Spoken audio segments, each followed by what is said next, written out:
Bonjour les sportifs connectés, c'est Jérôme du blog montrecadeaugps.fr. Eh bien, je viens de terminer le test de la Huawei Watch GT Runner. C'est une montre qui est sortie en Chine au mois de décembre 2021, mais il a fallu attendre janvier 2022 pour qu'elle sorte en Europe. C'est la version sport de la GT3. Alors, sport, ça ne veut pas juste dire qu'ils ont mis un boîtier en plastique pour gagner en légèreté.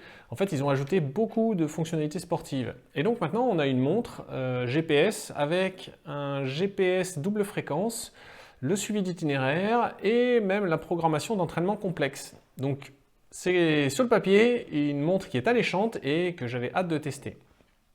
Parmi les formats des GT, ils ont conservé le format 46 mm.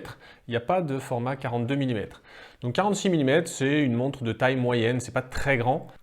Elle est plus légère, alors de par l'utilisation de plastique, notamment ici à la place du dos, et puis un bracelet en silicone qui est très souple et très léger. Donc ça fait un total de 54 grammes. En revanche, la finition est pas mal. On a ici une lunette en céramique. Donc déjà, ça donne une belle finition à la montre plutôt que du tout plastique. Et puis en plus, l'avantage de la céramique par rapport à une lunette en métal, c'est que c'est inrayable. Au niveau de l'interface, on a deux boutons.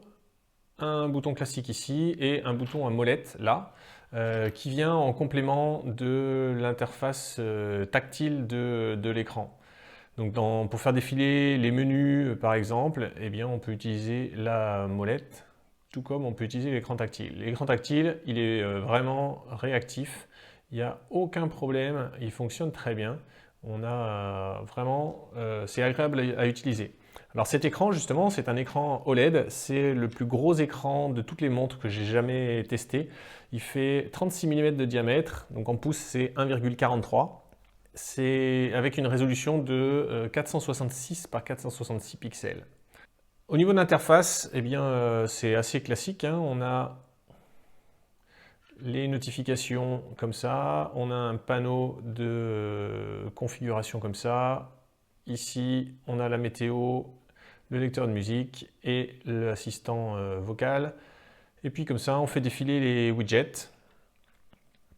On peut en mettre 6 dans la montre. Il y en a à peu près une vingtaine. Simplement, il faudra faire des choix pour en choisir les 6 qui vous intéressent le plus. Au niveau des capteurs, eh bien, on a à l'intérieur une puce GPS Galileo GLONASS Beidou qui fonctionne donc en double fréquence. On a la particularité que l'antenne a été sortie du boîtier. Donc habituellement, l'antenne, elle est généralement ronde, elle utilise parfois le métal de la lunette. Ici, l'antenne, elle passe dans cet attache de bracelet là, ici et là. Alors je vous avouerai que lorsqu'on sort la montre de la boîte, c'est assez disgracieux. Bon, au bout d'un moment, on s'y fait. Finalement, on l'oublie et on voit plutôt le bel écran et la lunette en céramique. Mais ça fait pas très beau. En tout cas, on n'est pas habitué à ça. On a évidemment un capteur cardio optique qui fait également mesure de l'oxygénation sanguine, SpO2. On a la possibilité de coupler une ceinture cardiaque en Bluetooth. Ça, c'est extrêmement rare sur les marques de montres connectées qui ne sont pas des montres de sport.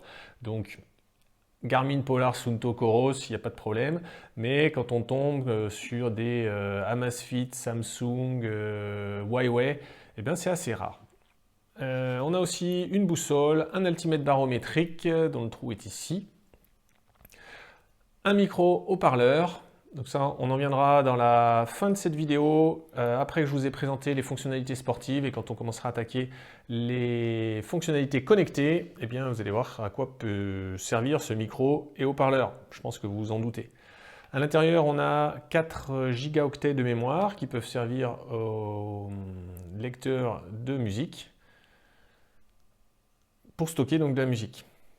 Alors, avec un écran comme ça, vous allez me dire quelle est l'autonomie de cette montre connectée. Eh bien, l'autonomie, elle est assez remarquable.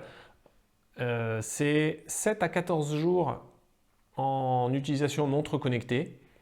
Et puis, alors ça dépend bien sûr de l'utilisation que vous en faites, le nombre de fois que l'écran est allumé, le nombre de séances de sport que vous faites. Moi, avec les réglages que j'ai fait là, notamment j'ai désactivé le capteur de SPO2, ça consomme beaucoup.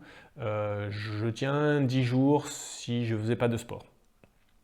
Et en utilisation sportive, là, pour la majorité des profils avec GPS, on peut compter sur 20 heures d'autonomie, donc 20 heures en fonctionnement GPS double fréquence.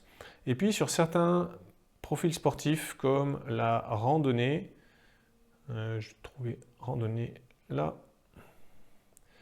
on peut régler un mode économie d'énergie pour la batterie et dans ce cas-là, on peut augmenter l'autonomie à peu près 40 heures.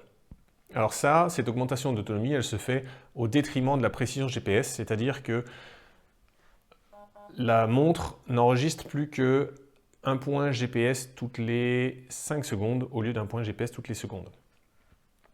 Je vais passer aux capacités sportives. Si jamais vous êtes intéressé par l'achat de cette montre, eh bien je vous mettrai dans la description un lien qui vous permettra de la commander directement sur un site en ligne, me permettant de toucher au passage une commission. Les profils sportifs, on a commencé à les voir. Il y en a à peu près 80. Donc là, je dois en avoir une vingtaine sur la montre. Et puis, on peut aller en chercher d'autres ici. Donc, globalement, ça couvre tout. Donc, ça couvre tous les besoins. On a un plus ici. Et vous voyez qu'on a des rameurs, steppers, HIIT, yoga, pilates, crossfit, box. Bon, bref, je ne vais pas tous les faire. Un mode particulier dont je vais parler, c'est le mode triathlon qui permet d'enchaîner donc la natation, course à pied et vélo. Au niveau des entraînements, donc des outils d'entraînement, eh bien, on a pas mal de choses qui sont à notre disposition. Ici, on a des cours et programmes. Donc, il y a des courses guidées, 13 courses guidées qui sont prédéfinies. Franchement, ce n'est pas du niveau ouf.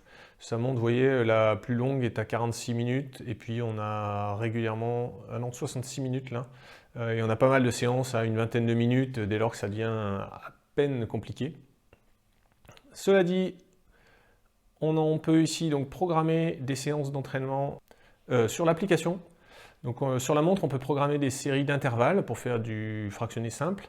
Et sur la montre, on peut faire du fractionné complète. Donc là, j'ai fait du simple. Mais comme ça se fait sur l'application, on peut programmer vraiment ce qu'on veut. Ensuite, on a quelques outils dans les réglages du profil sportif. Donc on peut se fixer des objectifs de temps, de distance. On peut se fixer des alertes. Alors vous voyez, parfois les traductions sont pas hyper bien choisis, en tout cas c'est pas le vocabulaire auquel on est habitué avec les montres de sport de marques de sport. Donc ici on a un tour automatique, on peut faire une alerte de fréquence cardiaque. On peut donc là programmer une série d'intervalles. Et puis on peut aussi programmer un plan d'entraînement. Donc là on peut le suivre ensuite par un widget ici. Donc on peut programmer un plan d'entraînement pour préparer un 5 km, 10 km, semi-marathon, marathon.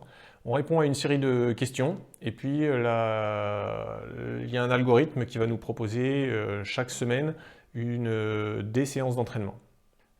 Il y a un compagnon ici, compagnon intelligent, qui va nous parler soit par le micro, soit dans des haut-parleurs, et qui va faire du coaching vocal, audio, pendant la séance. Alors il a tendance à beaucoup parler, il donne beaucoup de choses, mais bon, il y a des gens qui aiment bien être guidés, et donc vous pourrez activer tout ça.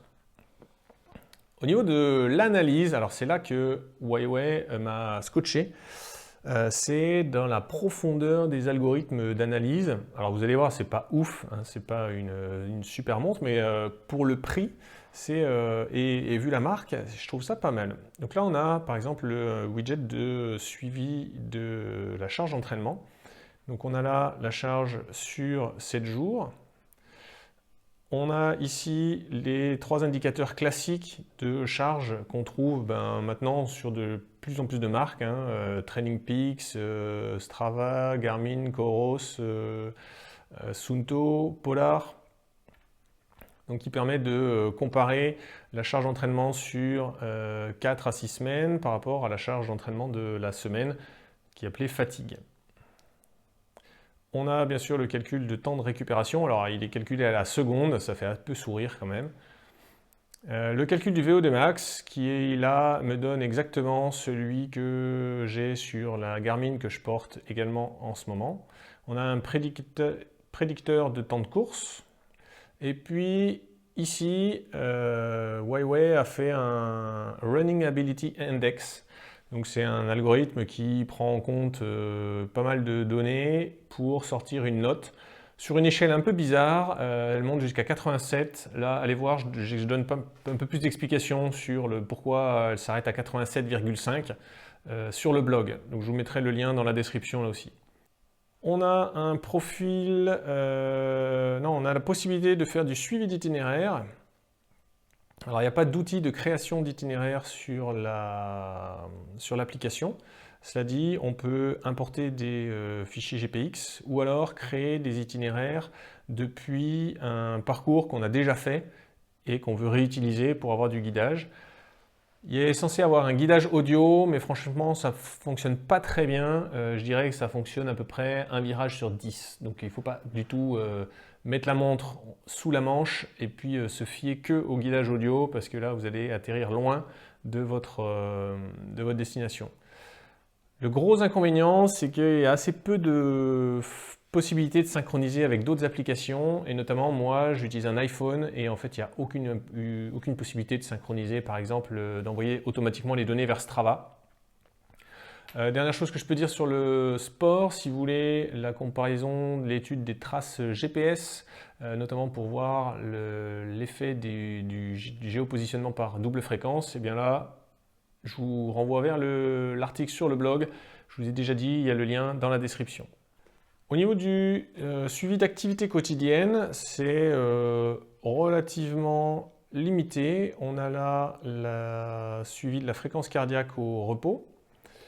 Et puis ensuite, sur la galerie d'applications, là, on a le suivi du sommeil. Alors, le suivi du sommeil, c'est un widget qui donne juste le nombre d'heures, il n'y a rien de plus.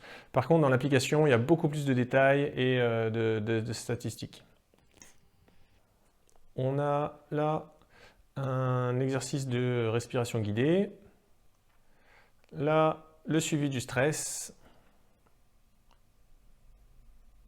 Ici, on peut faire une mesure d'oxygénation sanguine. La fréquence cardiaque, si on la veut instantanée, et puis le graphique sur la journée, et pas seulement la fréquence cardiaque au repos. Et puis ici, on a les anneaux classiques d'activité, les heures actives, le nombre de pas et les minutes intensives. Pour ce qui est des fonctionnalités connectées, vous allez trouver ça assez limité. Alors, on peut changer les watch face. Ceci est notamment sympa parce qu'on peut cliquer, tout est cliquable, chaque élément. Donc là, lecteur musique, là vous l'avez déjà vu, le sport. Ici, on a la météo. Non, les heures de soleil. Là, la météo. Ici, on arrive à la charge d'entraînement. Bref, il y a des watch face, ils sont assez sympas. Il y a à peu près, je sais pas, il y en a des milliers sur l'application. On reçoit donc les smart notifications de tout ce que vous recevez sur votre téléphone. On peut prendre des appels directement depuis la montre grâce au micro et au haut-parleur. On peut écouter de la musique directement avec le micro et haut-parleur. Donc là, la montre n'est pas autonome, hein. Il faut qu'il y ait le téléphone connecté en Bluetooth. Mais ensuite, vous n'êtes pas obligé de sortir le téléphone de la poche. J'ai déjà appelé des gens avec et franchement, ils n'ont pas vu la différence. Vous ne pouvez pas dire que j'appelais par la montre plutôt que par le téléphone. La qualité est plutôt bonne. Quant au lecteur de musique, eh bien, malheureusement, il ne fonctionne pas sur iPhone. Alors, je peux juste vous afficher l'écran pour vous montrer l'interface. Il y a un morceau dedans préchargé quand on l'achète. Mais on ne peut pas transférer de musique depuis l'application Huawei sur iPhone vers la Huawei Watch GT Runner. Alors en conclusion, eh bien, c'est une montre déjà qui visuellement peut faire sport dans cette version de bracelet gris et jaune, fera sûrement un peu plus classique dans la version toute noire. C'est bonne finition, moi j'ai trouvé. L'écran il est vraiment superbe.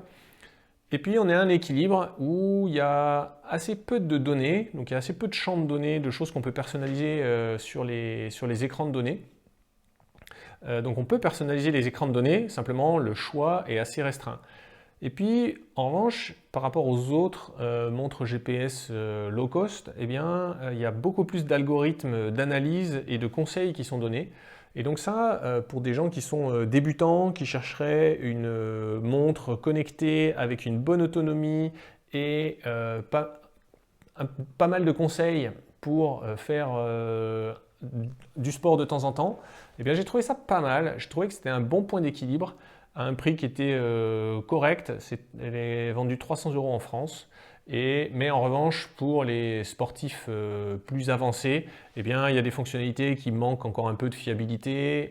C'est encore assez compliqué de faire du suivi d'itinéraire. Donc là, pour ça, ce n'est pas la montre idéale.